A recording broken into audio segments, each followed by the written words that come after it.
Hi, welcome back to my channel. My name is Giseli Samwita, and today we'll be talking about the signs of a toxic relationship as noticed by me who was once in one once upon a time. Let's get right into it. So don't forget to like, comment, and subscribe. And tell me if you enjoy this video, but let's get right into it. The first one that I've noticed is that the communication is bad. Usually, what happened in mine, the communication was bad. The thing was, they couldn't we couldn't express to each other when we had a problem with what another person did. So if I had a problem with what they did, I couldn't tell them, and if they had a problem with what I did, they couldn't tell me. So that is a sign of bad communication. And also, if they're unable to express their feelings without hurting yours, or you are unable to express your feelings without hurting other person's, that's one sign that I noticed. And that's the first one. Because it also comes in different forms. For example, even like, for example, if I've done something great, they can't really praise me for that thing because the communication is bad.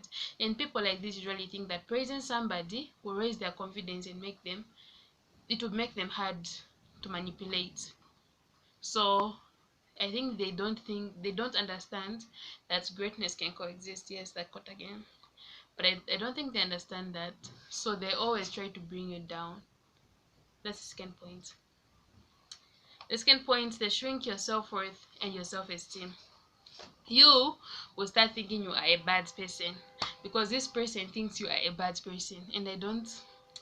It's not true, you know. And sometimes I don't even think that they express that you're a bad person when you really aren't one. We all make mistakes, so let's give ourselves grace.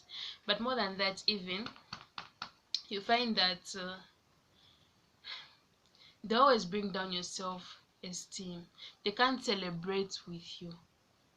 They just point out the things that you've done wrong. And you know, when somebody keeps telling you that you keep doing things wrong, you start thinking that, okay, first of all imperfect, but you start thinking that there's something wrong with you because you always do things wrong, because you're never praised for the things that you do right. That's bad. So if you notice that sign, run. Seriously, don't stay. We don't want any more people to end up like our pretty girl, please. Run. Relationships that don't serve you should go. Pack them, throw in the trash. Go, live your life. Seriously. Another is that the good times are good and the bad times are bad.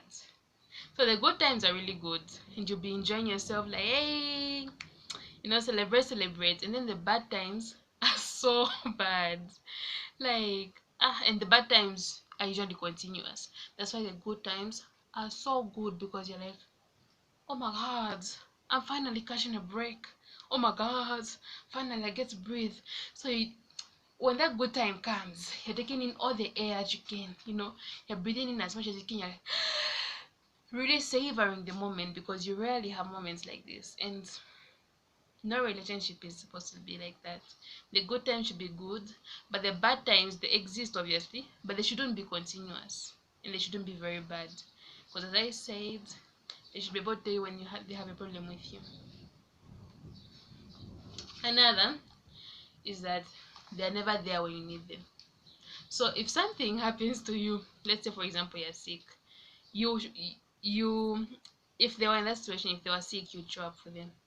When you are sick, they won't show up for you. When you need help, they won't be there, because these people are only benefiting from you. It's not mutually beneficial. It's one-sided. It's beneficial to one party. So they'll benefit from you. You won't benefit from them, and they'll never be there for you when you need them, but you'll always be there for them when they need you, because they're benefiting from you and you aren't. So watch out for that one. It's very important. So if you notice that you have hard times and people who are supposed to be there for you aren't there for you, run. Why should you stay? Run. Another is that they pressure you to do things you are not comfortable with. So anything you're not comfortable with, they'll pressure you to do. If you're not comfortable with drinking, let's say for example, or smoking, or whatever you're not comfortable with, they'll keep pressuring you to do that thing. And when you do things that you're not comfortable with, you start losing your sense of self. And when you lose your sense of self, you lose your self-worth, because you no longer recognize who you are, you no longer recognize your value, and just the person that you are and who you've always wanted to be, because you're doing things you aren't comfortable with and that you never even wanted to do in the first place, just to impress these people and get their validation. Don't do that. Another is that they hold grudges. It's raining. They hold grudges. So let's say for example, you did something wrong. We all do something wrong, right? We all do wrong things. We all we hurt each other as people. We all make mistakes. So you do something wrong that they didn't like, they will hold a grudge. And you perhaps, as I said, we all make mistakes. When they're wrong you, maybe you forgive them, you move on. They will not forgive you and they will not move on. They'll hold that. And then when an argument comes up, because as I said, communication is bad, they'll bring up that thing that was there in the past, and then they'll start haunting you with that thing, taunting you with that thing. Always, always, until you lose your self-worth and your self-esteem, such are easier to manipulate. And that's the other point. They are master manipulators. So you find that they manipulate you easily. They make you do things you aren't comfortable with. They make you do things that you don't want to do, so that you're easy to manipulate and you can lose your sense of self-esteem, your sense of self and your self-esteem and your self-worth. And then you just become somebody you don't recognize, and you start hating yourself, and you become depressed, and blah blah blah blah. It's a toxic cycle that never ends. So if you notice these things, seriously, run away. But sometimes discomfort can be good because it helps us grow, but not always. When somebody is making you do things you're not comfortable with just so that they can benefit, and then you do them just because you want validation. When it's like that, run away, because they aren't good for you. Another is what? You remember the one I said, why they shrink your self-worth and your self-esteem?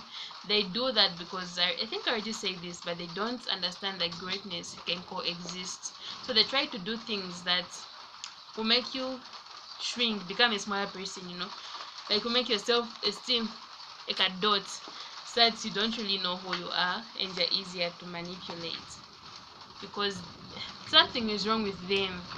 So they take that thing that's wrong with them on you. They take it out on you because they have problems that they can't solve. I think that's it. If you've reached this far, don't forget to like, comment and subscribe. I don't even know if you can hear me because it's raining, but bye. Thanks so much for watching.